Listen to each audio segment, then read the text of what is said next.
नमस्कार दोस्तों, इस वीडियो को लाइक करें, हमारे चैनल को सब्सक्राइब करें, इस घंटी के आइकन को दबाएं, ऑल सेलेक्ट करें हमारी सभी वीडियो सबसे पहले देखने के लिए। जय आदिवासी साथियों, आज इस पंडाल में जितने भी साथी मौजूद हैं वो टंटे बिल का गाथा स्थापना करने आए हैं ना? करने आए हैं कि नहीं आए? तो आपको टंटे भील की कसम है, जहां खड़े हो वहीं बैठ जाओ और आज की सभा को सुनेंगे। अगर आप टंटे भील के सच्चे वंशज हैं तो आप जहां खड़े हो वहीं पर बैठ जाइए। आज जोबट आलिया भील की और चितुक किराड़ की इस पावन धरती, पावन नगरी को मैं नमन करता हूं। और आज हमारे टंटे भील महानायक राष्ट्र मालिक, जिनका आज यहाँ पे गाथा स्थापित हो रहा है, उनको नमन, हमारे पुरखे खत्रीजों को नमन। और आज महामालिक टंटे भील के वंशज यहाँ पर उपस्थित है, उनको भी मैं क्रांतिकारी जोहार करता हूँ। साथ ही साथ इस धरती के, इस देश के मूल मालिक आप सभी आदिवासी भाइयों बहनों को मेरा क्रांतिकारी जोहार, जिंदाबाद, जय जोहार। साथियों, सभी सिंगर साथी इधर आ जाए ताकि लोग सुन पाए। साथियों, आज हम लोग, आप लोगों ने जो कार्यक्रम किया है, इस कार्यक्रम के माध्यम से एक ऐसी महान शख्सियत जिन्होंने अंग्रेजों से 35 वर्ष तक हथियारबंद लड़ाई लड़ी थी, और उस लड़ाई का नतीजा यह हुआ कि आप आज नाच गाना देख पा रहे हैं, लेकिन उनको सुनने वाले लोग देख नहीं रहे। यह बड़ी दुख की बात है। आपको जो संस्कृति दी है, हमारे पुरखों ने दी है, उन पुरखों के विचारों को भी सुनना चाहिए। मैं मानता हूं कि हमारी संस्कृति में नाच गाना भी है, लेकिन उसके साथ साथ इस समाज को बचाने के लिए जो बात करते हैं, जो हमारे बाहर दूर दूर से वक्ता आए हैं, उनको भी सुनने की जरूरत है। अगर आज आप इन वक्ताओं जो बाहर राजस्थान से आए, महाराष्ट्र से आए, इनको नहीं सुनेंगे तो हो सकता है आने वाली पीढ़ी में, आने वाले 10 साल में नाचने कूदने के लिए स्टेज भी नहीं बचेगा, ना नाचने कूदने के लिए आदिवासी भी नहीं बचेंगे। थोड़ा सा समाज के लिए भी सोचिए और समाज के वैचारिक योद्धाओं को सुनने की कोशिश कीजिए। आज जिस पुरखे के गाथा को जोबट में स्थापित किया है, एक बार इस आयोजन करता टीम के लिए बहुत जोरदार तालियां बजाइए, क्योंकि इस टीम ने वो मुकाम काम किया है जो आज तक कोई नहीं कर पाया। और आप देखिए कि अब जगह जगह पे टंटे भील, बिरसा मुंडा, ख्वाजा नायक के गाते बैठना स्टार्ट हो गए हैं। अब हमारे पुरखों की विचारधारा लोगों तक जाने पे मजबूर हो गई है। सरकारों को भी टंटे भील, बिरसा मुंडा को याद करना पड़ रहा है। ये आप लोगों की वैचारिक क्रांति है, ये जयस, ये आदिवासी परिवार, ये भील प्रदेश की वैचारिक क्रांति है, जिसके कारण आज सरकारें झुकी हैं और टंटे भील, बिरसा मुंडा को याद करने लगे हैं। अब जो समय है, वो समय आदिवासियों के अस्तित्व, अस्मिता और उसके संवैधानिक हक अधिकारों को बचाने का समय है। हम हर परिस्थिति में, हमको लड़ना आना चाहिए।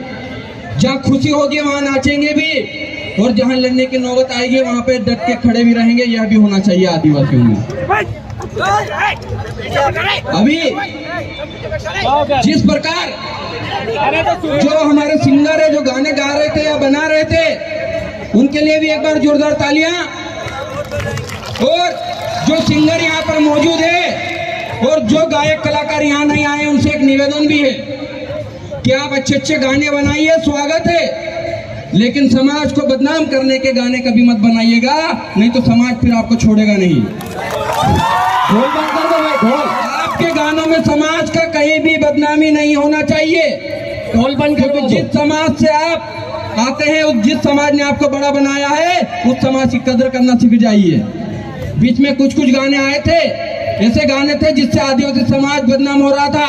आपने भी सुना होंगे, हमको भी दुख होता था कि यार हमारे जो गायक कलाकार हैं कैसे गाने बना रहे हैं, लेकिन अभी अच्छे गाने बना रहे हैं, इसलिए उनका जोरदार तालियों से स्वागत एक बार करूं। और आगे ध्यान रखेंगे, ये मेरा निवेदन है। आजकल आपको पता है क्या हो रहा है? आजकल आदिवासियों को धर्म के नाम पे बहलाया जा रहा है।